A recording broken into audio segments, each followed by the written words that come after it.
how to create an employee onboarding program. This is the difference between babysitting new hires and creating a scalable system. If onboarding feels like reinventing the wheel every single time, this video will change everything. This is the exact process I've used to help many teams scale faster with less growing pains. By the end of this video, you will have the blueprint to create an onboarding program that works every single time and will help you scale your business.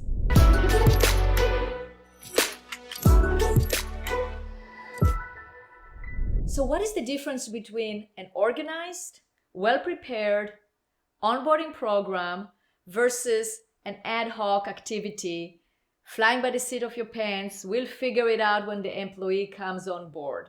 Well, you can probably answer that question. It makes a huge difference.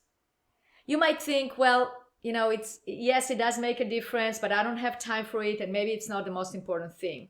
Well, let me tell you that your onboarding system is the most important thing, and it is the key of whether you're going to be successful or not in retaining the new employee, making them feel successful, and most importantly, obtaining the results that you want, which is production and success. So let's talk about the blueprint or the different components of a well-thought onboarding program.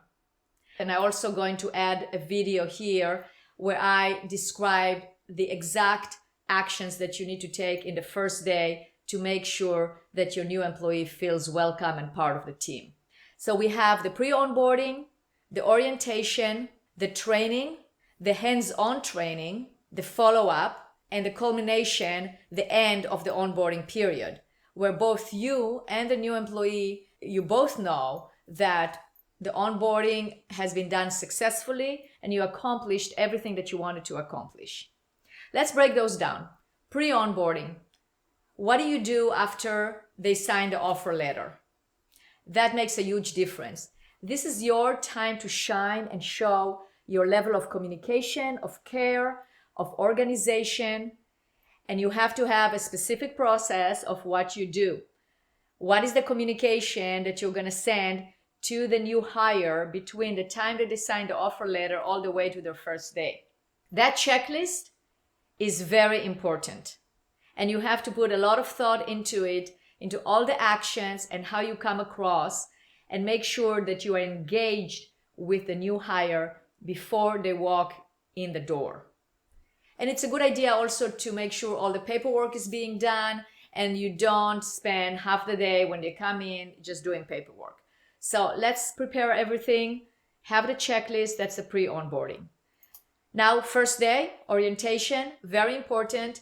And I'm going to include here a video about that first day. So the second step is orientation.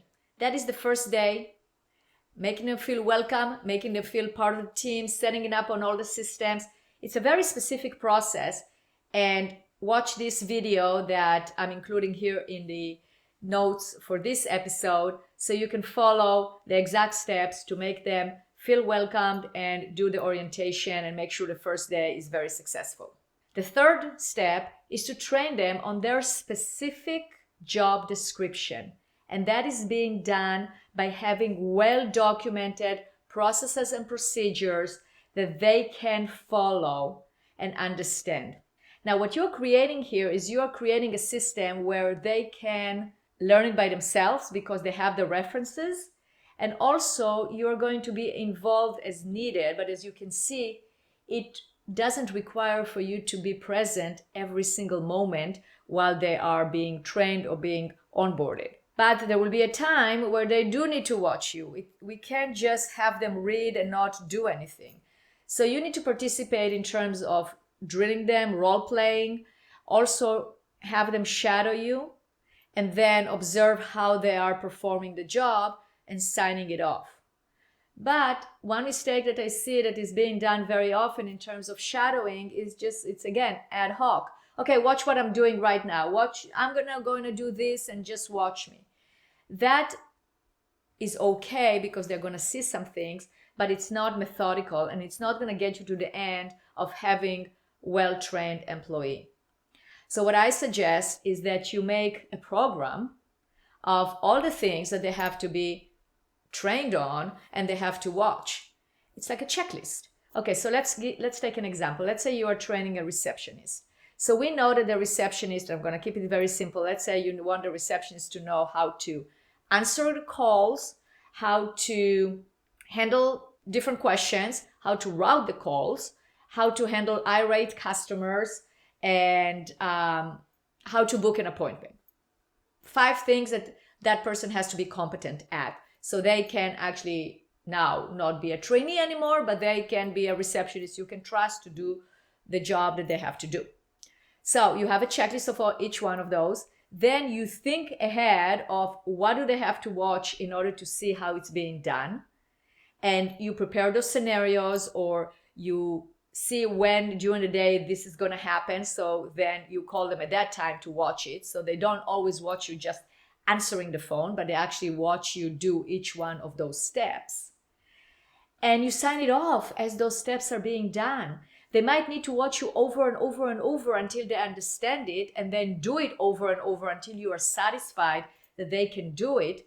But you have now a program. So you know where you start, you know what the change is, you know what is happening, and you know when you're actually going to graduate them from being a trainee to actually being a receptionist that is doing the work that they need to be doing.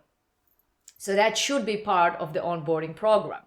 So we have here the different steps that we prepare the steps for each one, but we are very conscientious and very intentional in terms of the steps.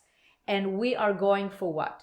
We are going for competency that can be measured, that can be shown, and that you trust that they can do what they need to be doing. And they know, they have that sense of accomplishment of, yes, I've done it. I know what to do. I feel confident that I can do it, and I can move on and produce. Now, I talked in a different episode about the make break of a new employee, an A player that is coming on board, and if they're not onboarded correctly, they can leave. And that is real. That is a real problem that business owners face day in and day out. So how do you overcome that? Very simple. Spend some time, put some thought into your onboarding program, write it up, share it with a new hire, and execute it. And you will see great success. Subscribe to my channel right here in the button below, so you can get more information on how to document processes and procedures, how to systematize your business, and how to make sure that everyone follows those processes. My name is Adi. I'm a process consultant. Thank you for watching.